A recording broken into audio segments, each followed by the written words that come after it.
Thank you for tuning back into the Human Occurrence. I'm your host, Brent Phipps. I'd like to start off, as usual, by acknowledging the traditional custodians of this land, past, present, and future.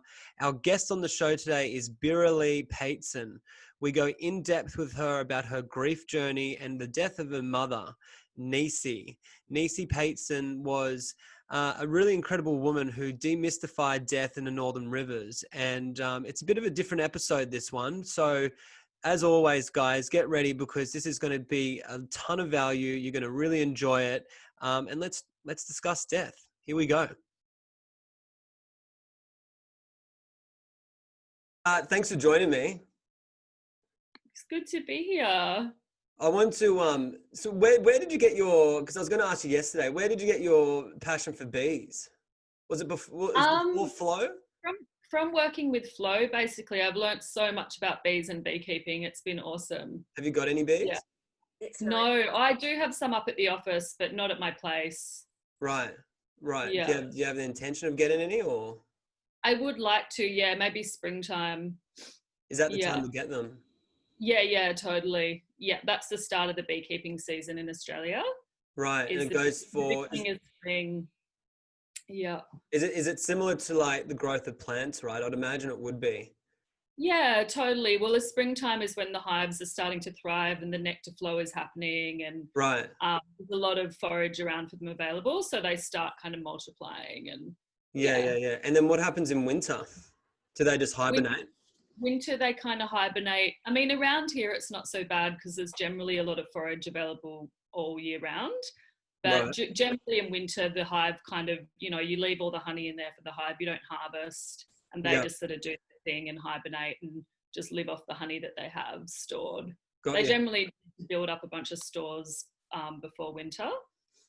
And then that lasts them. Yeah. Right. That's interesting. Hey, so you know how yesterday I was talking to you about I was stalking you a bit. Yeah. Well, I was really interested in hearing about the state of Jala. Yeah, so that's my little kind of side hustle that I've got going on. So it's basically just a platform. It's basically my website and a platform that shows all of my work as far as content writing, feature writing, copywriting, all of that. So it's basically kind of my business, but it's an all-round creative platform for me. Cool. Where I can sort of, show my commercial work and also show my blog posts and all that sort of stuff. And what does Jala mean? Jala's my middle name, actually, and it means ascending little goat in Arabic. Ascending little goat. Wow. Goat. Yeah, I think it has a few different meanings in a few different cultures. I think it's got an indigenous meaning as well, but yeah, so that's my middle name. Right. And your passion for writing, where did that stem from? Where did that talk to us about that? What's kind of been, I guess, my skill from a really young age. My mum was really into writing as well. I kind of excelled in English in high school, and I've just always really had a knack for words, and that's kind of what I love doing. I'd say it's probably my creative passion. Yeah, so I did a degree at Deakin in Melbourne, which I majored in journalism and professional creative writing. Great. And then I went on to work for a magazine called Willem, which is based in Denmark. So I did a lot of feature article writing for them. Yeah. Since then, I've also done a lot of copywriting for local businesses like Rowie and Bandicoot, a bunch of different people around Byron, just basically writing their web content and, web bios and that sort of thing. So yeah, I'm kind of trying to work up a little freelance business with State of Jala. I love the name. It's really catchy. It's really catchy. And when you said, you're going to, did you say you're going to commercialize it or you do commercial work? Well, I mean, as far as the copywriting, that's basically writing web content for commercial purposes. So that's like the web bios or, rewriting people's product descriptions on their website, that sort of thing. So that's kind of the commercial aspect. But I guess my passion is more in creative feature writing, about different artistic people. If you had a bit of a look at the website, I've written about quite a few different artists and, I find that super interesting. And then poetry as well is what I'm into, but that's sort of my thing that I keep hidden away from everyone. So would the commercial side of it be the bread and butter? Yeah, basically, of the business? There's a lot of that, where the other side would be more the juicy stuff, more the creative side, more you. Yeah, that's right. And I've done a lot of writing for Wellham, but there's not a whole lot of money in feature article writing unless you kind of, get with a big magazine or company. A lot of writers do tons of that for free, basically to get your work out there and get a name and sort of build up the profile. But unfortunately, there's not a whole lot of money in the creative side as much, I find. Right. Why is that? I don't know. I think a lot of magazines, like a lot of writers just submit free articles unless you work for quite big sort of companies. Like Wellham didn't have much money, we were basically just trying to get started, and we, published a few hard copy books and that sort of thing as well. But it was more like a project of passion for most of the writers. Yeah, got you. Is Lisa Messenger in that industry? Have you heard of Lisa Messenger? No. Right. She does stuff with, she bought out a magazine and books and all that sort of stuff, a publishing company. I think it was like 5 years ago, but I'm a big fan of her. She's like an entrepreneur and a really empowered woman. Yeah, right. I'll have to look her up. Yeah. Yeah. Cool. But so because I reached out to you and I was, it wasn't funny, but there was a lot of similarities between our journey from your death journey and mine. And I knew of your mum's name's Denise, right? Nici, Denise, it was always Nici for sure. Nici, yeah. Because I saw a lot of her through the documentary, as I told you. But when Mum died, and I wrote some really, really deep posts about death and all that. I remember you commenting on it, and we kind of connected through that. But I wanted to see if you could talk into, because I really want to get to know your mum. As far as I know, your mum was a palliative care nurse. She did a lot of work in that industry. And then obviously your dad's Paul, right? Yeah. We've got two Pauls. My dad's Paul as well. And he used to get involved in like the coffin making. Yeah, and also painting, because he's an artist, so he used to paint a lot of the coffins. And Mum was quite into promoting the cardboard coffins because they were a lot cheaper. Right. In the funeral industry, there's big money in it as well. So it's huge money. Some of the coffins, they're trying to sell them for like 20 grand, or it's quite full on. So they were quite into promoting the cheaper options. But yeah, your story and your post really resonated with me. And yeah, Mum. Would you like me to tell you a bit about Mum's whole story? Yeah, I'd love that. I'd really love that. Yeah. So she kind of started, as a nurse many, many years ago, and then she did a welfare course, and she actually worked as sort of like a death doula at the palliative care unit for St. Vincent's Hospital. Right. So she worked there, I think, for about 4 years with mostly dying cancer and AIDS patients. So she basically supported them through their death. Would give them foot massages, kind of like counselling almost, was just somebody there to kind of give them love and warmth and help the family as well. So she was present at a lot of deaths as well. She was in the room for one guy where the whole family saw like light shoot out of his heart when he actually passed over, and things like that, which are pretty interesting. So yeah, she kind of did that, and from there she went on to get into the funeral industry and become a celebrant, and did that for many, many years, and was kind of revolutionized the industry a bit in the North Coast. She was extremely popular and well known for the work she did, because she really promoted, tried to just move away from the typical she tried to demystify death and move away from the kind of morbid, and the whole church thing, and do a lot of alternative funerals. She was really Buddhist. She'd been into Buddhism since her early 20s, and did tons of retreats, and we had a lot of influence from Tibetan monks and Japanese Zen monks and throughout our life. And she was really into just kind of creating more of a beautiful celebration and ritual for the person, rather than this just morbid way of doing it thing. Because in the West, it's like people are sort of in denial about death. It's not spoken about so much compared to in the East, where it's such a part of life, like it really is. So yeah, she went on to work, and she, you know, did quite a few, she did some documentaries and worked with Zenith a lot in a few different areas. She was incredibly well, like, sought after basically in her field for this area. And but yeah, so then when she, you know, went through her journey, it was pretty interesting, really. She was diagnosed with cancer first in 2015 and found out she had cancer in her bowel, and it was quite manageable at that point. It hadn't spread, and she had surgery in 2016, but had a big complication with the surgery, ended up in hospital for quite a while. And then it was a year and a half later, when we thought it was sort of all done and she was on the mend, she found out it came back in her liver.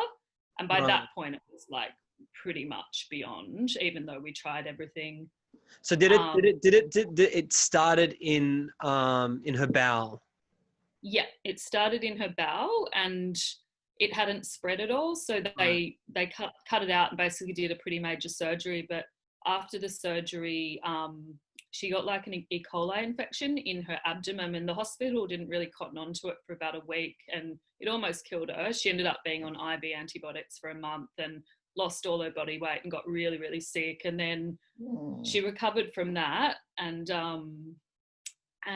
yeah, basically after that was just, you know, working on trying to get weight back on and get her health back up. And then it was, a year and a half later that once we found out it came back in her liver, I think all of us deep down probably knew that was probably going to be the end. But, you know, obviously you do everything you can and you go into complete survival. Like, you know, as soon as we found out, we did a GoFundMe. We raised like $12,000 overnight, basically. We, you know, got her into the Cassia Clinic as well, and she did that treatment for a while. And I think it was about, you know, and we tried all the CBD and we tried a whole bunch of alternative things. She didn't want to do chemo. But by that point, the liver tumours, I think, were too far gone to even really do chemo. The doctors were like, it's basically palliative. But we were still fighting, you know. She never really gave up hope. I think deep down she knew, but she was still trying everything. And at that point, like I, you know, was probably their main support person. I've got two brothers, but they're in Brisbane and they weren't present as much. So I was kind of the main person doing so much research. I was spending hours and hours and hours of like researching different treatments, you know, like just trying everything I possibly could. And and we, you know, sort of tried to fight it. But I think after a couple months passed, we started to realize it was, you know, we weren't winning the battle, and she was just, you know, deteriorating basically. And you know, at that point I started to go really internal. I started to read the Tibetan Book of Living and Dying, which was helped me a lot through that whole process. You know, mum's Buddhist influence, and just to try and come to terms with it and let go. Like we had, you know, obviously a really strong connection, as I'm sure you did with your mum. Like we were very, very connected, and you know, her and I were probably the closest out of everyone. And you know, it was absolutely devastating. It was just like, you know, felt like the whole world was, as you would know, is crashing down. And but at the same time, it's this weird portal where your heart's sort of broken open, and you're in this space where you are sort of more connected to the divine or source or something, you know, because you're so raw and open. So it's kind of this mixture of like the most intense pain you've ever experienced, but it's also really beautiful in a lot of ways. And like I was so grateful we basically got the time to actually really say goodbye and spend those last months, you know, rather than if something just suddenly happened. And you know, it was very hard on my dad. She was at home the whole time. He was her full-time carer, and you know, basically doing everything. I was helping a lot, but in the, you know, final once I kind of just sensed it was coming close, I kind of stopped work and just went and stayed with them. And by that point, mum was going really internal. And she actually said to me a week before she died, she said, "Oh, I'd really like you to record my life story," because she had a really interesting life. She left Australia. She grew up in Sydney and left Australia at 18 and lived all over Europe and London. And did all sorts of crazy things, and but we never got that chance, which was a bit of a bummer. Yeah. But yeah, and then we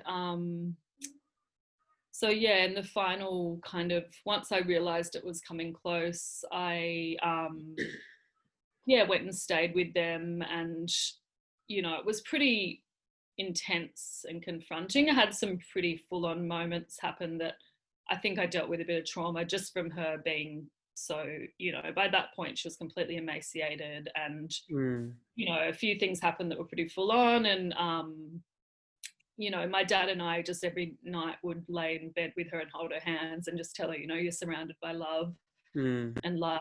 And, just really, you know, she was so amazingly strong through it. That's the thing. She just really, she had, I don't know, she had such a calm spirit, my mum, and she just really, like, once she knew, she just kind of went, right, okay, you know, I'm just going to kind of go internal now, and I know what I need to do. Like, she wasn't really grasping to hold on. She was kind of just so kind of strong about it, as much as she, you know, didn't want to leave us. And my little brother also was pregnant at the time with his partner, and that was the first grandchild, which was pretty devastating as well, because she never got to meet him, and it was kind of like, you know, things like that. But her and I, you know, said a lot of things to each other, and obviously, you know, there's always guilt. So much guilt stuff comes up from, you know, teenage years and all of these things I said to her. And like, as much as we loved each other, we had, you know, the typical mother-daughter battles, and you know, working through all of that stuff and trying to just let that go and forgive myself. And but yeah, and then in the final like days, basically, when we knew it was close, my dad was sort of sleeping in the same room as her, but not in the bed. And she was conscious right up to the end. She wasn't taking much morphine. We were giving her tiny bits sometimes at night, but she was really present and there. And the night that she passed, my dad came and woke me up at about 1 a.m, I think, and she'd woken him up in the night and basically instructed him to sit her up. She's kind of, you know, could hardly speak, but was like, you know, sit up, like pillows behind my back, really quite direct and forcefully. And he, you know, he sort of said, oh, you know, it'll hurt to sit up. Why don't I just roll you over and rub your back? And she's like, no, sit up, sit me up. And she, you know, got my dad to sit her up and prop pillows behind her back. So he was sort of holding her. And then he said she just took about 10 really labored breaths and then just went, like, that was just gone. And he was just like, and so he woke me up straight away, and I went into the room, and he was, you know, just in awe of it, because he said it was actually the best gift she could have given him, rather than, you know, just waking up to her gone. It was kind of like he got to basically experience her spirit leaving. Yeah. And yeah, and we just, you know, put crystals all around her body and put lit incense, and spent the whole night basically just sitting with her. And it was the most crazy energy. Like, it was the most elated, warm, beautiful, loving energy in the room. Like, it was so sad, but also so beautiful. It was, yeah, really bizarre. And from the book I was reading, the Tibetan Book of Living and Dying, what they say, like the Tibetan lamas often do when they die, is they sit upright, because your spirit can leave through your crown chakra. It's got an easier exit point. Right. And I was like, that's what she did. I'm sure that's what she did. She's like, right, it's time to go. I've had enough. Like, sit me up. I'm going to go now. That's incredible. It was so crazy. It was really incredible. It's really hard to describe the energy, right? When you're laying with a loved one, especially, you know, a member of your family of origin. And to be in that space, it's something that you can't really describe until you do it. At what point did you know your mum wasn't going to make it? Like, was it at the point of, like, when she first got diagnosed, before the cancer went into her liver, or was it at the point of the liver? It was the point it came back in her liver. Like, I really thought, when the first time round, I really thought she would make it through that. I was like, no, she's strong enough. And I feel like what happened in the hospital with the infection really nailed her immunity, and kind of if there was any little cancer cells left, it gave them the opportunity to thrive. I mean, who knows? Like, we were quite angry at the hospital for a while, but you kind of have to let stuff go. And, but once it came back into her liver, it was interesting because the night before she told me, she didn't want to tell us kids straight away. I think she just tried to digest it for a few days. And the night before she told me, I had this really like profound dream of her where she was just a little bit younger, and she wasn't doing anything particular. She just looked really glowing and beautiful. And it was almost like this vision. I woke, and then the next morning I spoke to her and she told me the cancer had come back in her liver. And I knew, like in my spirit, it's like I knew, and I was so devastated. And as much as we went into survival mode and just really tried to you there? All of us that we knew that was probably it. Yeah. We knew that was like, yeah, probably the end. So from there it was a 4-month journey, and she deteriorated quite quickly, like as far as the weight falling off and getting really nauseous and sick. Obviously, as you know, with liver, it's pretty horrible. And the hardest thing was just watching her suffer for those last months. And I think she probably could have held on a little bit longer, and we were kind of expecting her to go into a coma, but I think by that point she actually kind of decided she'd had enough. And I feel like she consciously went, I'm going to leave now. Like she was at that point where she was kind of slipping into the other realm already. And I think, we'd had a bit of an awful experience the night before she died where, she was demanding to get up and be taken to the bathroom because, at that point she was so emaciated and weak that she had to wear adult nappies and that sort of thing. And she demanded to go to the bathroom. She didn't want to. So my dad, Paul, helped her in there, but then we had, just with this whole drama, she kind of got stuck and we had to like carry her back out. And I think after that, my mum was really dignified and really like, I think, the whole thing of having people looking after her, she just hated it. And I think after that, she kind of just, went, this is enough. And the next night just left her body. It was, yeah.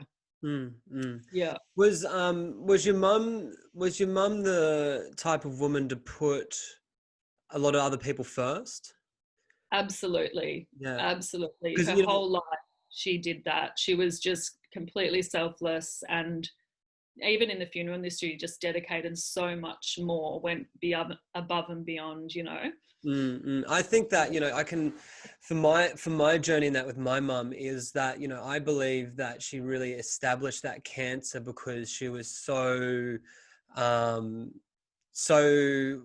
she's so like in awe of like giving everything to everyone else. And she really struggled to put herself, first and give back to herself.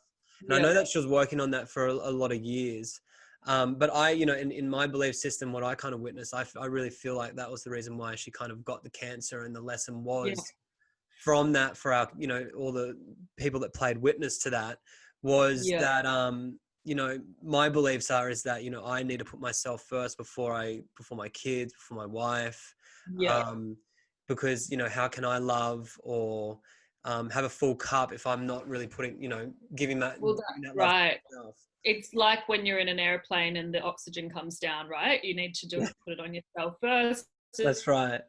It's a similar thing, but mum really neglected herself in that way. She was like such a dedicated mum, so dedicated to everybody else. And just, I feel the same as well. I think she just kind of like pushed herself and neglected her own well-being a lot.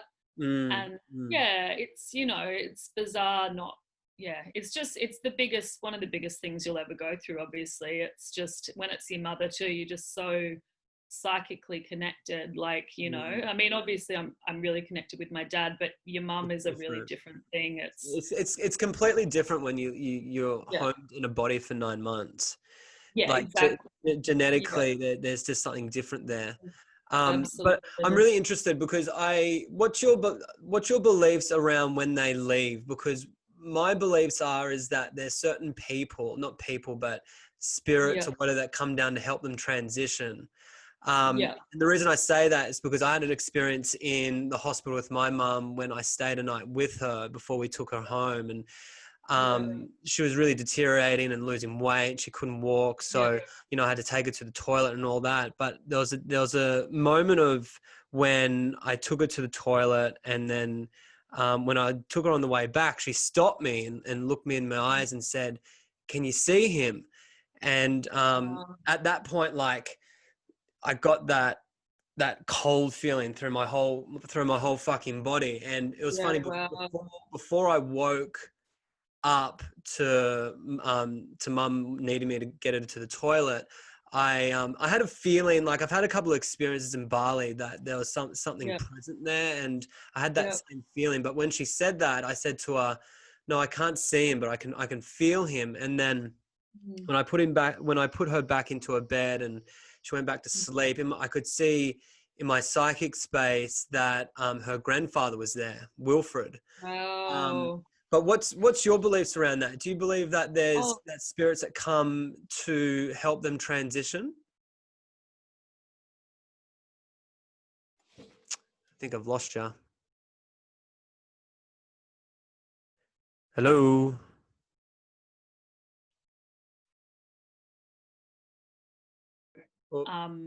Sorry, I've got you back now. It just disappeared for a sec. There you go. I totally believe there's spirit guides or ancestral lineage that are helping them transition. I absolutely believe that. The night that mum died too, or the next night, I had this really vivid dream so we've got this Tibetan monk friend, Lama Tenda, who's been a part of our family for a really long time. And mum used to help organise a lot of meditation retreats with him and did a lot of different work with him over the years. And the next night after she died, I had this vivid dream that Lama Tenda had her on a table and was like trying to help her. She was sort of waking up, and then he was like holding her down and gently kind of helping her go back to sleep in the dream. And I was like, maybe his kind of spirit, even though he's still alive, is somehow helping her in that realm. And at her funeral, he came up. So after she died at home, and one of mum's requests was she didn't want to go to the mortuary. I think after working in them, she was just like, I want to stay at home. So Zenith brought over a cold plate, and we had, which is like a basically like a big metal plate that plugs into the walls like a freezer, and we put her on that in bed, and we kept her at home for 5 days. That was the maximum legal limit. And so during that time, multiple family members and friends came, and we, sat with her and all of that sort of thing. And it was really beautiful. We had her surrounded in flowers and crystals, and we sort of watched her body change too over the days. It was like the first day or two, she really looked like she had a bit of a smile. And then after sort of day 3, it was like, no, her spirit's really leaving now. It was like kind of, and then, so we basically took her straight from home up to the crematorium where we did the funeral. And then Lama Tenda did a whole kind of, it's called a puja ceremony, where he, it's just helping her spirit transition and move on and leave her body. So that took about 15 or 20 minutes. He did this whole chanting ceremony for her, which is, just helping her to go and not kind of, they call it the bardos in Tibetan, in Tibetan culture, where it's basically you've got to kind of go through this whole series of realms to get to, just and then potentially be reincarnated or whatever. But so that was really interesting too. Yeah, it sounds it. It's so nice to have so much ritual around death, and you had that opportunity because of her belief system and your family's belief system and all that. Do you think that if you were to be in a situation where you were dying, well, we're all dying, right? But if you had a disease or something like that, from your mother's experience, do you think, how do you think that would be different for you in terms of not having that experience? It's hard to know how it would be for me. I mean, it would, but I feel like she showed us such strength in it, and I definitely feel like I don't have a fear of death anymore from watching her die. Like, it really changed things for me and for my dad. I kind of feel like, that whole fear around what may or may not happen it was actually quite a beautiful experience in some ways, as well as so intensely, deeply painful. I Yeah, I mean, I feel that I have an acceptance of death, and if that were to be happening, the main thing I think is not resisting something, because that causes so much more suffering if you can Mm, have an mm. acceptance of it. You know, but who's to know how, if it That's was right. happening. I think it's like any new experience, right? Yeah, It's hard to know until you're in it, but I think that totally.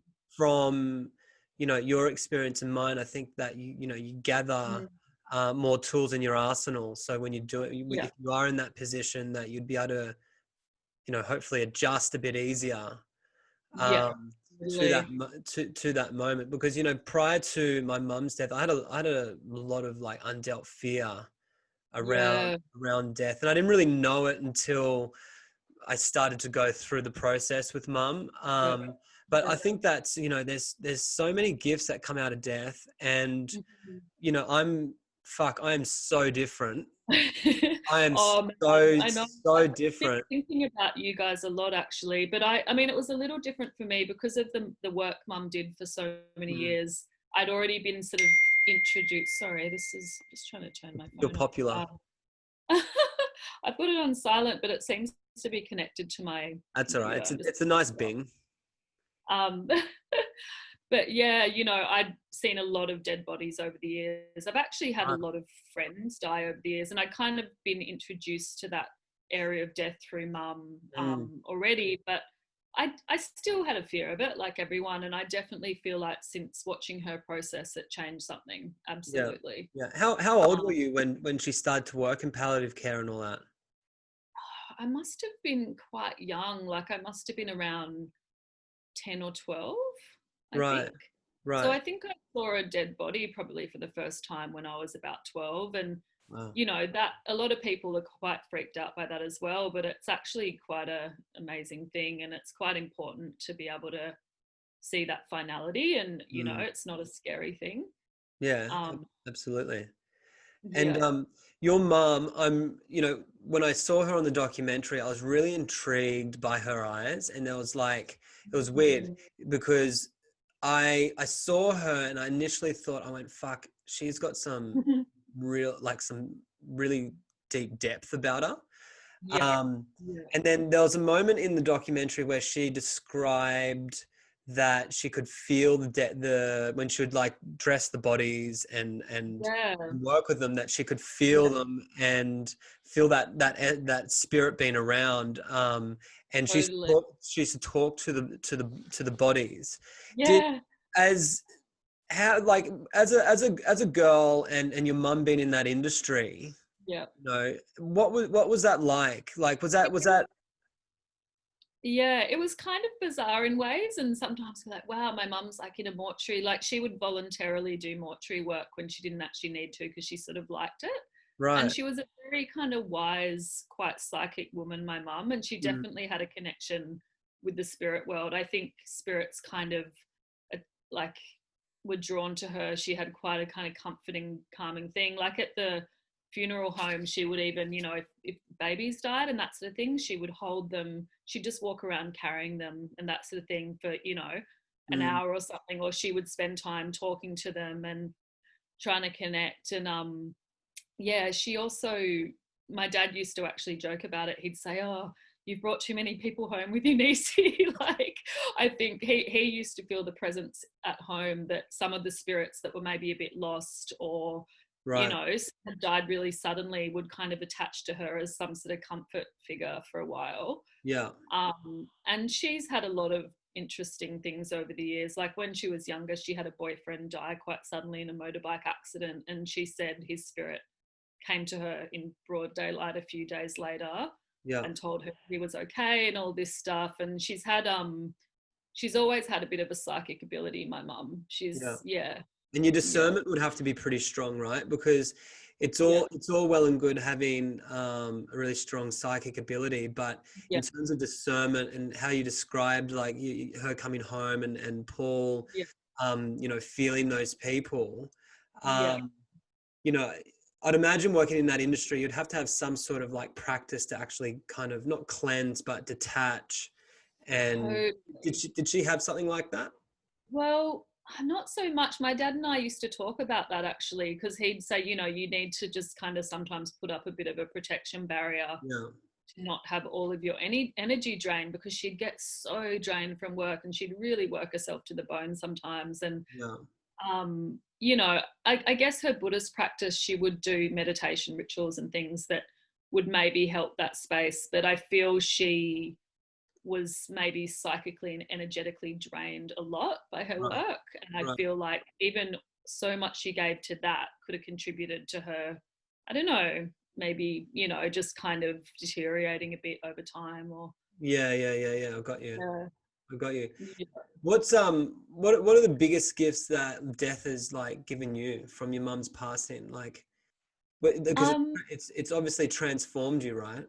yeah, I would say the biggest gift is more of an appreciation of people in life and not getting as caught up in the menial trivial stuff, which Right. is Fuck. once you go through it and you're like, this is fucking real and this is so raw, and it just kind of brings you to that brink of reality where it's like all of the menial shit just doesn't really matter. It's, Mm, you know, mm. it really kind of wakes you up and jolts you into this, like, you know, you just realize how kind of dumbed down and numb we can get through Yeah. the trivial things in life. And I feel like that's probably the biggest gift. Mm, And, you know, me and my dad have really, like, we're so close now, you know, where obviously I'm his kind of rock, and they were together for 40 years as like, you know, your parents, and mm, they were still very much in love, you know, mm.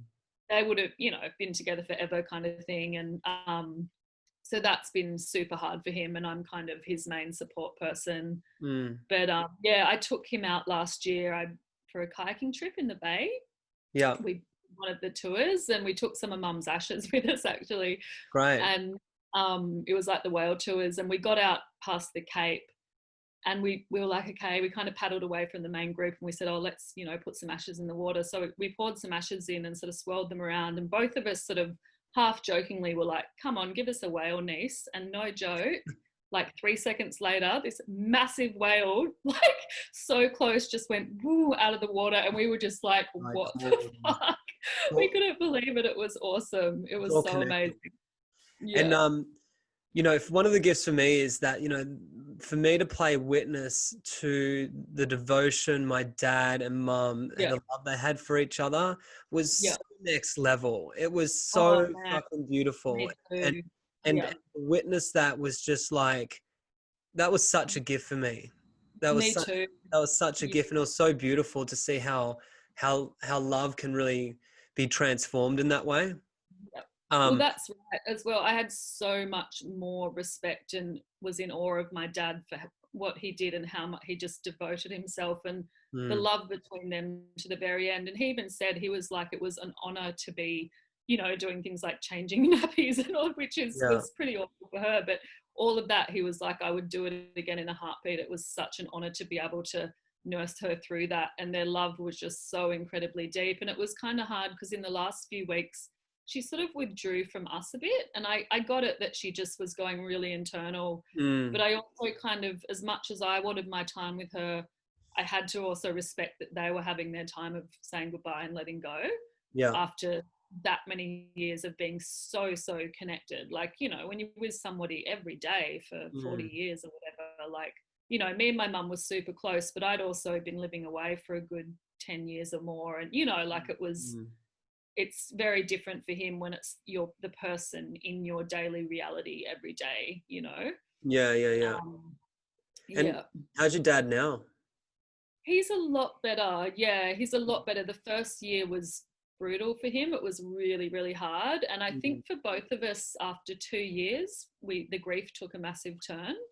I mm, feel like it took 2 years for me to come to a really different place with it. mm, Because yeah, my mum's mum died a year after her as well at 96, so that also happened, and which was kind of a relief at that point. But mm, yeah, he's doing a lot better. He's started to get out more and socialize, and he's kind of, you know, open to potentially dating now, which mm, that just wasn't even at all in his sphere for the first 2 years. Like, it will be coming up 3 years this October, mm. October 13th. So yeah, like he's in a much better place. It's not as raw, and it's, you know, we still have moments now where, you know, we can go into that grief and it can feel like yesterday and it can, you know, feel super raw, but generally it's not, it's just, it's moved to a different place somehow. It's like, it's always there, but it's not, you know, the first 6 months I cried myself to sleep most nights. Yeah. No, I can relate. Like, Yeah. it really brought me to my knees, but it really installed a really spiritual practice with myself and a really true connection with myself. No longer did like money really play a part. And for so many years, I was just chasing money and just stuff that totally. really didn't matter.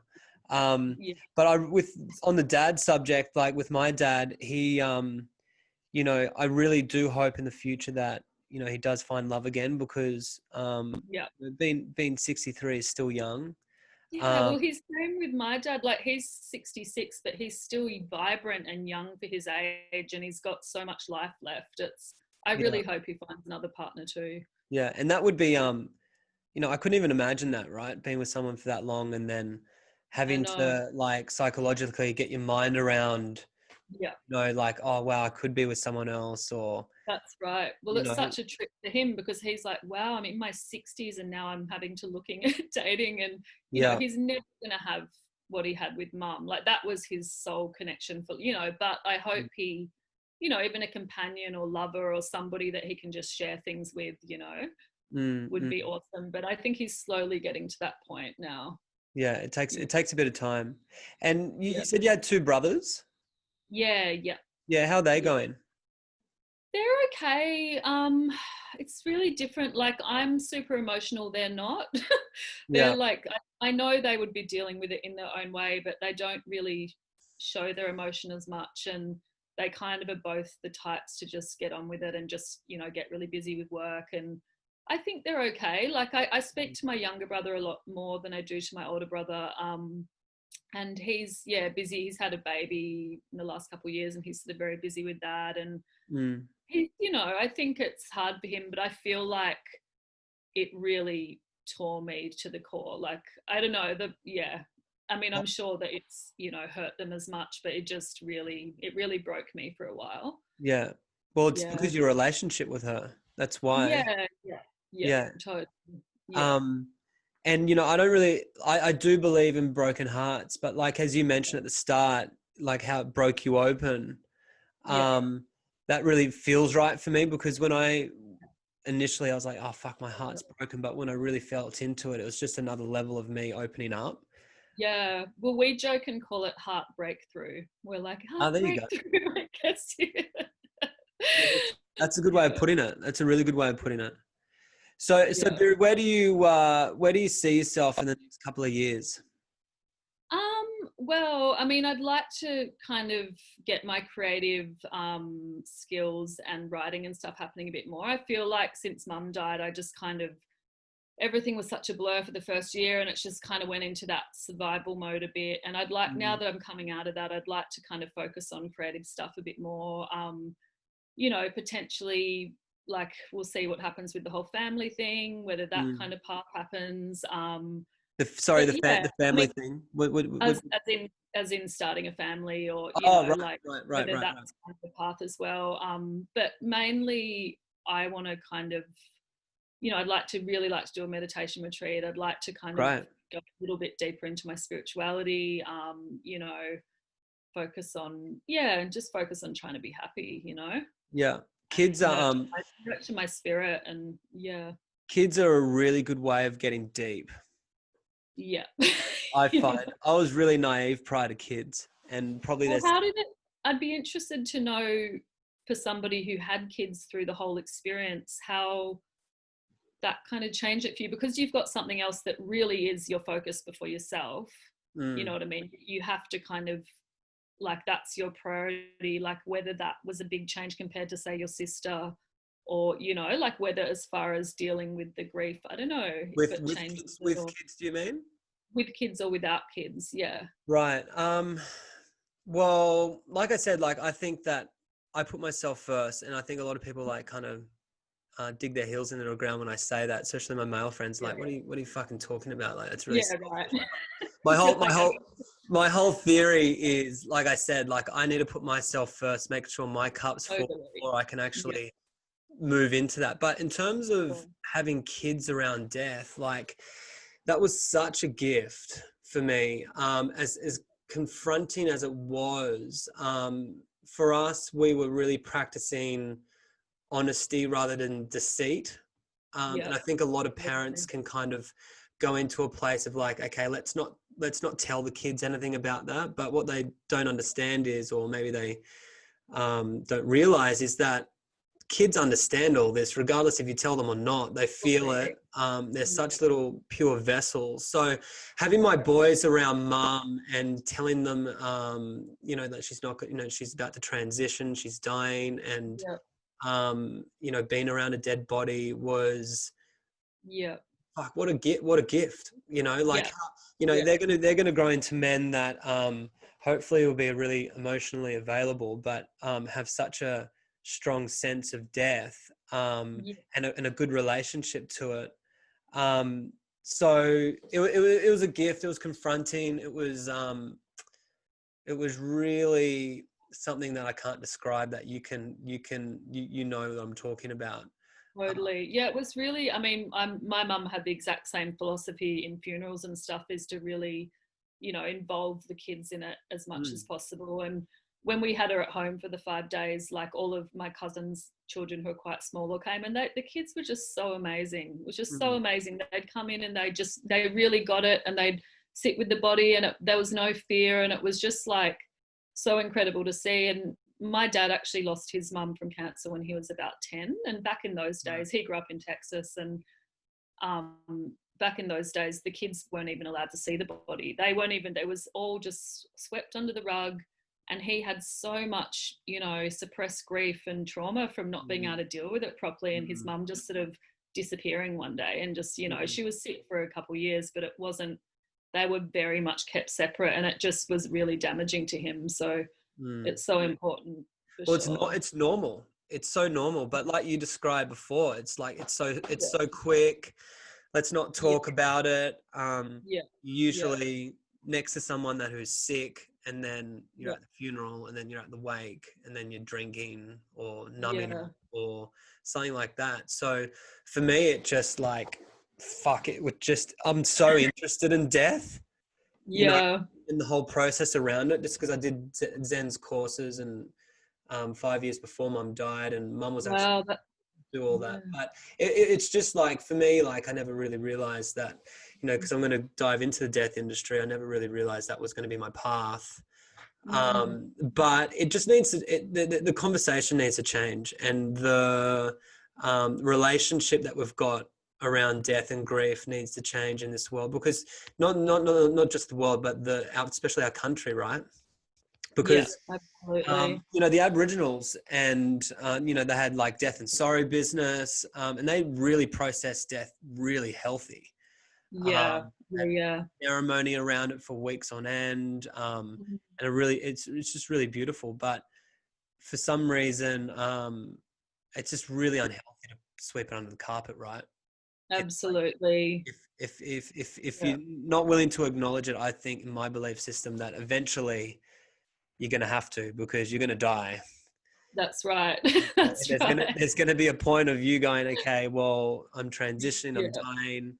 Either it's going to be sudden or expected. And that's a gift with expected, right? Yeah. It's that, and I mean, sorry, go.